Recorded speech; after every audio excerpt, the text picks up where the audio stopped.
చంద్రబాబు నాయుడు గారు ఎంత టాలెంటెడ్ రా అంటే నిన్న యోగా కార్యక్రమం పెట్టినాడన్న. ఎవడైనా కూడా ఆరోగ్యం కోసం యోగా పెడతాడు, ఈయన రికార్డుల కోసం యోగా పెట్టినాడు. ఎందుకు రికార్డుల కోసం యోగా పెట్టినాడంటే మా ఊర్లో 10 సంవత్సరాల ముందు చచ్చిపోయినోడికి పార్టిసిపేషన్ సర్టిఫికేట్ ఇచ్చినారు యోగాలో. నిన్న మొన్న చచ్చిపోయినోడు కాదు, 10 ఏళ్ల ముందు చచ్చిపోయినోడికి పార్టిసిపేషన్ సర్టిఫికేట్ యోగాలో. ఏమన్నా శివానికి శివాసనానికి సర్టిఫికేట్ ఇచ్చినారేమో. అంటే ఏం చేసినా కూడా దాంట్లో స్కామే ఉంటుంది తప్ప ప్రజల గురించి ఆలోచించి వాళ్ళు ఏమి కూడా చెయ్యరు. కానీ మీరందరూ కూడా గుర్తుపెట్టుకోవాల్సింది ఏమరా అంటే ఈ భారతదేశంలో ఇంకొక గొప్పటి అవకాశం. ఒకరిపైన ప్రేమతో ఓటేసేదానికన్నా ఇంకొకటి పైన కోపంతో ఓటేస్తారంట. ఈరోజు మళ్ళీ తెలుగుదేశం వాళ్ళకి ఫస్ట్ చెంపదెబ్బ అనుకోండి, మెట్టు దెబ్బ అనుకోని పడేది ఆడినా తెలుసా? ఈ వైన్ షాప్ల కాడనే.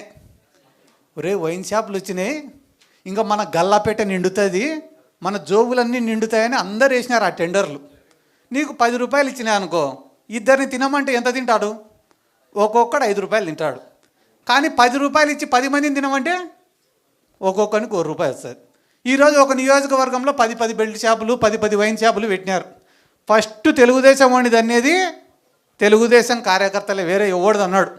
అది ఎప్పుడు తెలుస్తుంది? 2 ఏళ్ల తర్వాత లెక్కలు వేసుకునేప్పుడు తెలుస్తుంది ఎంత బొక్క పడింది అనేది. ఇప్పుడే తెలియదు. ఎందుకంటే నేను కూడా మా ఊర్లో ఒక ఏరియా ఉంటుంది, షికారిపేట అని ఒక ఏరియా ఉంటుంది మా ఊర్లో. ఆడ పాపం వాళ్ళు సారాయి కాసుకొని బతుకుతుంటారు.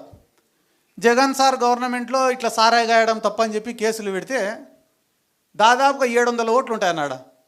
700 ఓట్లు ఉంటే 500 ఓట్లు టీడీపీకి మెజార్టీ ఇచ్చింది.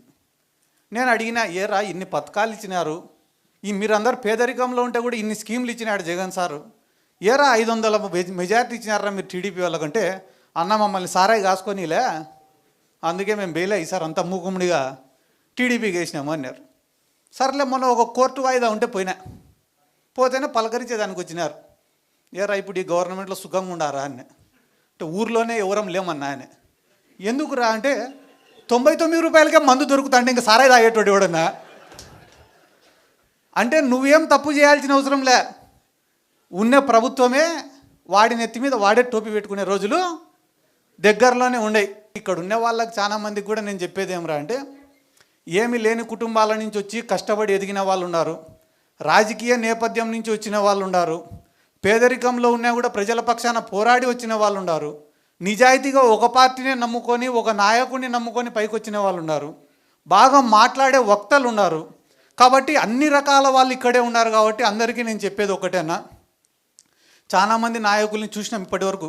ఇందాక మా మైదుకూరు అన్న కూడా ఎవరో ఏడున్నాడో అన్న, ఓకేనా, మా మైదుకూరు అన్న కూడా చాలా గొప్ప మాట చెప్పినాడు. రాజశేఖర్ రెడ్డి సార్ తోటి ఏ రకంగా అయితే అటాచ్మెంట్ ఉన్నిందో మాకు అటువంటి అటాచ్మెంట్ కావాలా జగన్మోహన్ రెడ్డితో, ఈ పదవులు కాదు ఇంకొకటి కాదు అని. నిజంగానే చాలా గొప్ప మాట అన్నది.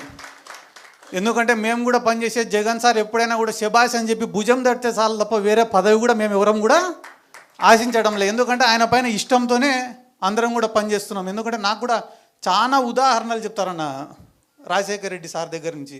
ఎందుకంటే ఒక వెల్ఫేర్ స్కీమ్స్ డెవలప్మెంటే కాదు రాజకీయం అంటే. రాజకీయం అంటేనే ఒక ఎమోషనల్ బాండింగ్. సిద్ధార్థ రెడ్డి అంటే రే మావాడరా అని దగ్గర తీసుకునే రోజే మనం రాజకీయంగా గెలిచినట్ల.